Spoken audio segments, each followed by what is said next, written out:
Assalamualaikum warahmatullahi wabarakatuh. Salam sejahtera bagi kita semua.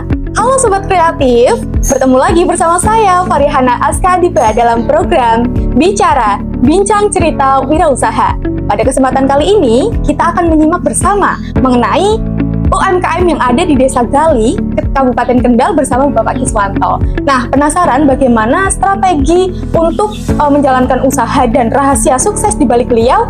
Mari kita simak video ini bersama-sama. Oke Bapak, bagaimana nih Pak kabarnya? Alhamdulillah masih baik-baik. Oke, mungkin Bapak bisa perkenalkan terlebih dahulu singkat mengenai diri Bapak dan mungkin apa sih yang melatar belakangi dari terciptanya usaha ini, gitu. Ya, perkenalkan saya Kiswanto selaku ownernya UMKM produksi tas kulit dari Desa Gali. Dimana itu kasih brand Mogusti Bag. Mogusti Bag. Mogusti Bag itu sudah eksis mulai 13 tahun yang lalu. Berarti tahun berapa? 2011 Pak. Iya.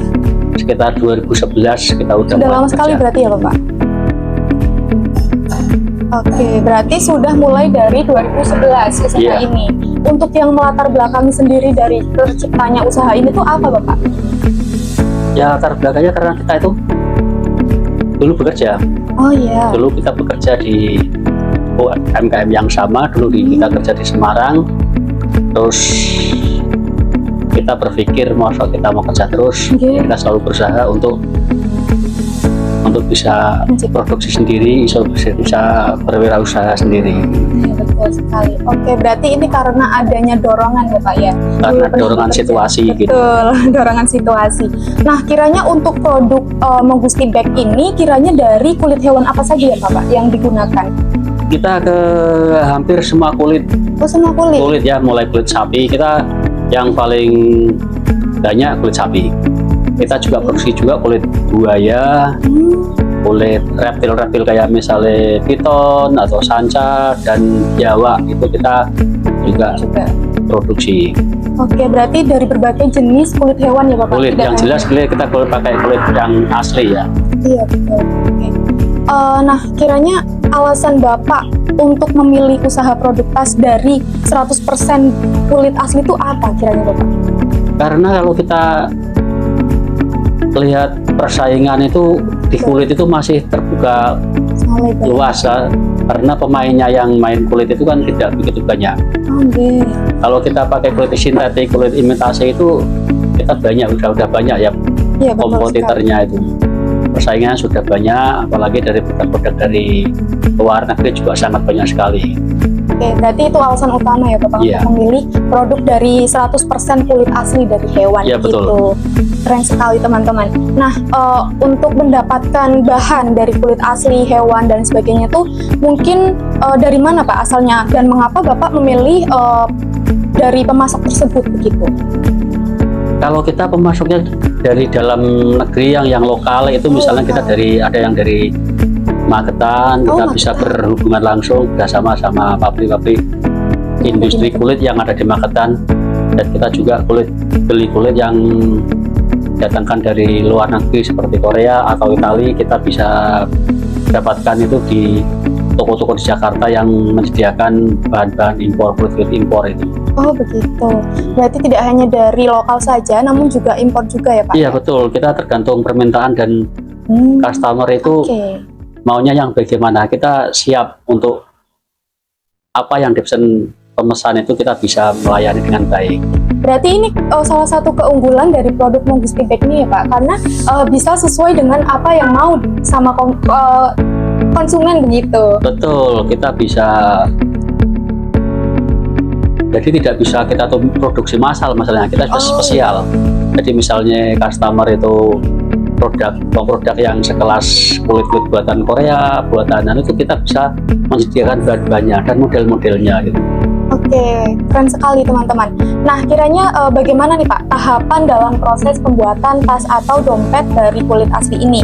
Apakah masih menggunakan produk-produk manual atau mungkin sudah menggunakan beberapa itu sudah menggunakan alat mesin begitu? Kita ya handmade ya. Kita sebenarnya itu kategorinya handmade. Cuma ya kita tetap pakai mesin-mesin jahit dengan peralatan-peralatan yang masih tradisional juga kita masih pakai. Berarti yang digunakan mesin jahit, mungkin Mesin pemotongan jahit, bahan ya, juga. mesin jahit, mesin untuk memotong bahan itu sudah pakai mesin dan lain-lainnya itu kita mesin jahitnya komplit kita. Berarti masih dikolaborasikan ya Pak untuk Iya. yang tradisional dengan modern juga. Masih bisa, masih. Oke.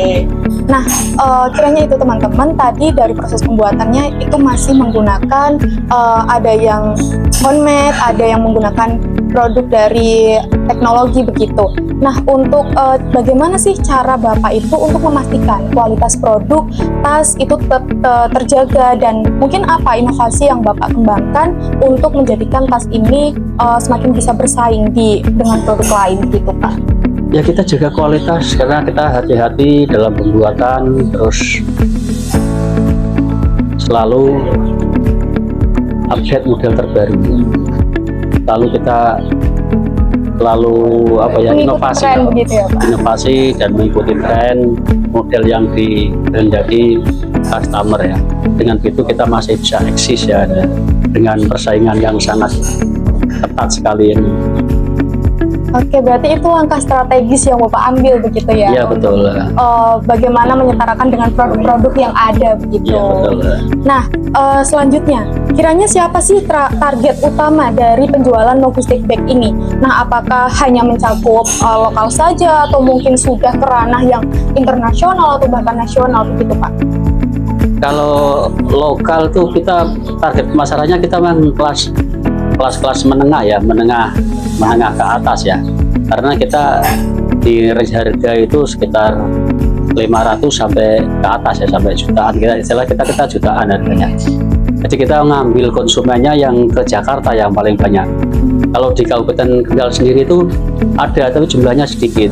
Dan ada galerinya di Kendal itu ada di daerah Patebon itu kita ada di sana. Kita kerjasama yang galeri untuk tas-tas produk-produk kita itu ada semuanya di sana. Oke, berarti untuk strategi pemasarannya sendiri itu tadi mengacu pada targetnya mungkin yang ada di sekitar Jakarta. Untuk Kabupaten Kendal sendiri ada di daerah Patebon. Iya, di depan kecamatan itu ada galeri produk-produk kita ada di sana. Oke, galeri itu untuk diperuntukkan untuk umum atau? Untuk umum. Untuk umum teman-teman.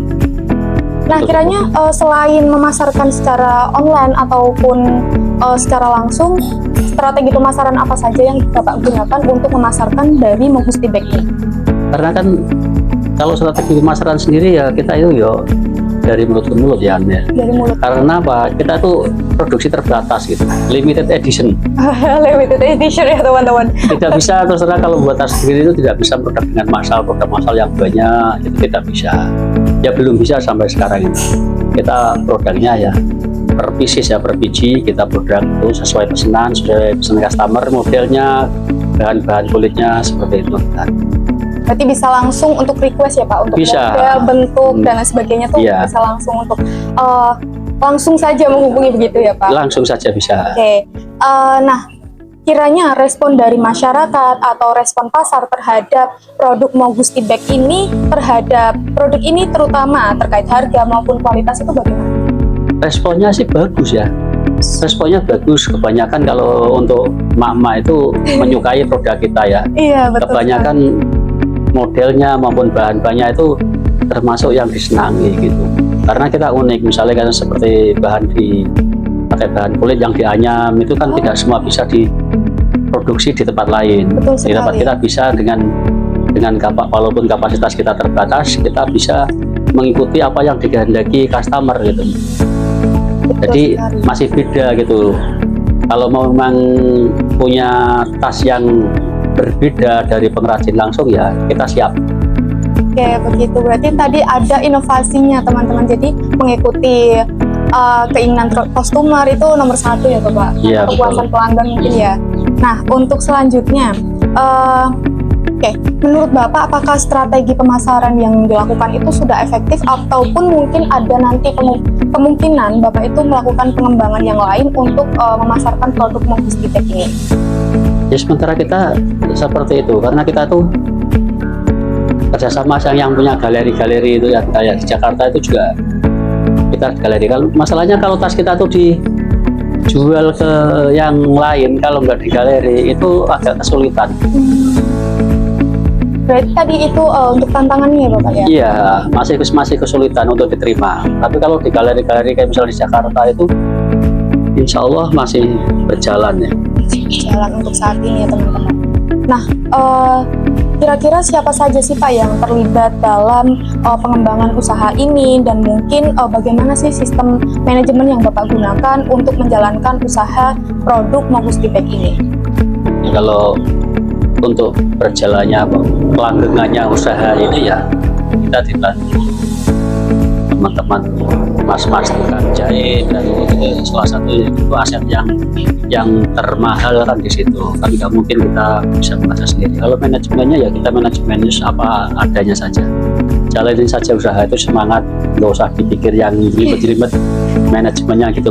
Kalau dipikir kebanyakan jelimet untungnya berapa malah nggak jadi usaha. Yang penting untuk kaum muda yang masih mahasiswa, kalau mau usaha yang paling bagus, yang punya prospek, usaha yang dijalanin saja, nggak usah yang banyak hitung-hitungan, yang banyak manajemen seperti itu. Yang jalanin saja, nanti manajemennya mengikut dengan keadaan gitu, disesuaikan dengan kalau sudah jalan. Kalau kita mau belajar manajemen dulu gini dulu, nggak jadi usaha, percayalah gitu. Jadi peluang usaha yang paling bagus usaha yang dijalani, yang segera dijalankan. Itu teman-teman. Berarti ini ya Pak, bekerja sama dengan warga lokal juga, warga setempat, Iya, betul. untuk pembuatan produk ini Nah, misalnya menggunakan tenaga kerja sekitar sini saja, tetangga. Oke, berarti ini memajukan ini juga apa namanya, untuk warga sekitar tuh dampaknya tuh besar juga untuk dari produk ini ya Pak? Ya ada gitu, nggak besar sih, nggak, ya ada dampaknya gitu. Jadi ya kalau memang sekarang itu UMKM kan lagi nggak seramai dulu, nggak seheboh dulu ya. Sekarang yang penting bisa jalan aja. Oke. Nah, kiranya dari Bapak sendiri upaya yang dilakukan untuk meningkatkan mungkin keterampilan dari para pekerja atau karyawannya itu bagaimana? Ya kita selalu update terus ya, kita belajar dari sosial media, belajar yang lain seperti itu. Terus kita mempelajari kompetitor yang lain kan. Jadi kompetitor kita itu kan ada orang lain seperti ini kan, kita kan harus bisa menyempurnakan dan boleh meniru, tapi kita menyempurnakan, selalu mengupdate dengan keterampilan yang lain menambah. Jadi kita jangan merasa kita paling bagus, kita paling rapi, kita paling ini gitu. Kita anggap aja kita paling belum bisa gitu. Kita masih nomor 5 gitu, nggak usah jadi nomor 1. Kalau kita sudah merasa nomor 5 kan, jadi kita semangat untuk belajar gitu. Semangat untuk usaha, semangat untuk belajar. Intinya jangan pernah merasa puas. Jangan merasa puas, karena usaha itu tidak ada batasnya, tidak ada puasnya. Itu mungkin nilai-nilai yang ditanamkan dari Bapak kepada karyawan Bapak untuk terus belajar dan terus belajar gitu. Nah, tadi kan tantangan terbesarnya mungkin di pemasaran ya Bapak, masih pemasaran. Ya, masih untuk menggunakan galeri dan sebagainya, untuk yang online dan sebagainya itu belum bisa semasif. Ya sudah pernah, tapi kan sudah dijalankan semuanya, sudah berjalan seperti itu. Tapi kan yang bertahan, yang sudah berjalan itu yang lewat galeri. Oke, dari mulut ke mulut dan galeri tadi ya Bapak? Iya betul. Nah itu mungkin tantangan terbesar teman-teman dari menjalankan usaha UMKM untuk pembuatan produk Mofustipek ini. Karena kita custom, tidak nyetok produk di stok itu kan tidak, kita beli custom satu persatu gitu. Nah, bagaimana sih respon pemerintah atau mungkin komunitas lokal dalam mendukung adanya produk UMKM Mofustipek ini, Bapak? Kalau respon sih kemarin bagus, sempat Ibu Bupati juga sempat berkunjung ke sini dan ya merespon dan ya cuma sekarang ini agak sulit, nggak serespon dulu tuh responnya sangat bagus ya, waktu bupatinya yang dulu itu bagus, karena mungkin sekarang kebijakan pemerintah kan sekarang lagi penghematan itu, jadi ya mungkin belum. Kalau responnya bagus, sangat mendukung, dan pemerintah Kabupaten Kendal sendiri itu melalui Ibu Bupatinya itu langsung berkunjung ke sini. Kemarin ya, Pak? Belum lama Pak, bulan-bulan Agustus kan Mas. Oh iya, dari Agustus. Dia berkunjung sini, ya sangat bagus untuk dipertahankan yang UMKM yang seperti ini. Gitu. Ya, cuma situasi sekarang itu memang kurang bagus untuk dunia UMKM. Oh begitu. Itu mungkin tantangan terbesar juga ya Pak untuk usaha UMKM ini. Situasi nasional UMKM lagi tidak baik-baik saja itu semuanya sekarang. Rata ya Pak, menyeluruh. Rata menyeluruh. Ya alhamdulillah kita masih bisa berjalan, masih bisa bertahan. Gitu. Syukuri saja dan dijalankan saja. Oke, Masya Allah, alhamdulillah. Nah, terakhir nih Bapak, mungkin pesan atau harapan Bapak untuk generasi muda yang tadinya mau membangun sebuah usaha atau mungkin merintis begitu Bapak untuk usaha-usaha yang nantinya mungkin pesan Bapak ini dapat memberikan motivasi atau dorongan kepada mereka yang ingin merintis usaha gitu. Ya pesan-pesan bagi anak muda atau yang masih mahasiswa atau yang sudah mau lulus mahasiswa, kalau mau usaha disegerakan usaha. Karena jangan ditunda usaha itu, kalau ditunda-tunda semakin kompetitor yang lain bisa jalan, kita masih banyak rencana, terus jangan banyak rencana. Jangan yang dipikir yang jelimet-jelimet, yang susah nggak usah dipikir. Yang susah dipikir belakang, yang penting dijalani dan dijalankan saja. Peluang usaha apapun segeralah deh. Karena apa? Kalau kita yang generasi pemuda itu kalau cenderung untuk mencari pekerjaan, apalagi yang baru lulus mencari pekerjaan itu akan sulit. Mencari pekerjaan itu juga sulit. Jadi berwirausahalah, apapun itu bentuknya wirausaha, segera dijalankan dan selalu semangat inovasi karena masih muda-muda itu masa depannya masih panjang, punya pikiran yang jernih dan jangan selalu menyerah. Jangan mikir yang jelimet nanti manajemennya gimana, jangan usah dipikir itu. Yang penting dijalani saja dulu, apapun itu usahanya. Gak usah mikir yang berat-berat, yang usaha yang ringan-ringan saja dulu. Yang penting dijalani. Itu pesan saya. Intinya berani mencoba dulu ya Bapak. Iya, yang penting mencoba. Betul. Dan disegerakan. Oke, mencoba dan lakukan teman-teman. Tidak hanya dalam pikiran saja, namun bentuk aksi nyata kalian itu untuk melakukan usaha itu apa. Dan yakinlah ya, bisa. Dan yakinlah bisa begitu. Karena ketika kita yakin, kita pasti bisa gitu Bapak. Pasti bisa. Iya, betul sekali. Nah, itu kira-kiranya teman-teman hasil dari kita mengulik kisah inspiratif dari Bapak Iswanto mengenai pemasaran produk dari tas kulit asli yang ada di Desa Galih, Kabupaten Kendal. Nah, di sini juga terdapat produk-produk yang telah dibuat di UMKM ini. Ini terdapat dompet ya Bapak? Ya, ini terdapat dompet dan ini ya contoh-contohnya. Kalian bisa lihat untuk dari segi kualitas, penampilan dan sebagainya itu sangat menarik sekali. Ini dari kulit apa Bapak? Kulit sapi. Kulit sapi untuk ketiga-tiganya? Ketiga-tiganya kulit sapi. Okay. Dan ini yang anyaman? Iya, kulit sapi. Kulit ini untuk model yang anyaman teman-teman. Jadi sangat menarik sekali karena tidak hanya menyediakan dari kulit sapi saja, namun ada dari beberapa produk itu menggunakan kulit dari berbagai jenis hewan ya Bapak? Iya. Oke. Nah ini merupakan contoh dari produk yang telah dibuat di UMKM di Desa Galih, Kabupaten Kendal ini. Nah, sekiranya kisah tersebut dapat menginspirasi teman-teman untuk dapat memulai usaha dan mendorong teman-teman untuk melakukan usaha itu, dimulai saja dari hal kecil. Dan berikut merupakan cuplikan atau video yang dapat saya sampaikan. Terima kasih. Wassalamualaikum warahmatullahi wabarakatuh.